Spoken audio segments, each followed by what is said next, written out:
I am installing a new control panel on a 34700Z Robinair AC machine. I need the code to get back to the installation process. Hello, I'm Michelle and I'm a moderator for this topic. We have been working with our professionals to try to help you with your question. Sometimes it may take a bit of time to find the right fit.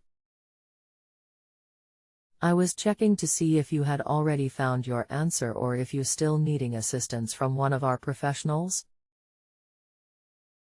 Please let me know if you wish to continue waiting or if you would like for us to close your question. Also remember that JustAnswer has a multitude of categories to help you with all your needs from pet to legal.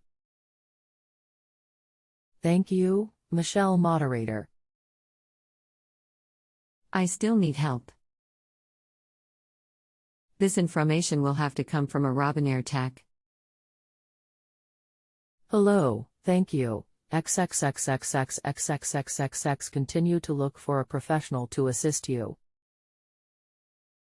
Please let me know if I can be of any further assistance while you wait. Best, Gina Moderator. We have a Robinair machine that about a year ago we paid a tech to come and repair. He showed us some things on our machine. I'm pretty sure all of the Robinair Z machines are the same, and we used 5454 and then the yes key for the password XXXXX access the service menu. If you have a home improvement or appliance question and want to chat with an expert now visit justanswer.com/ythi.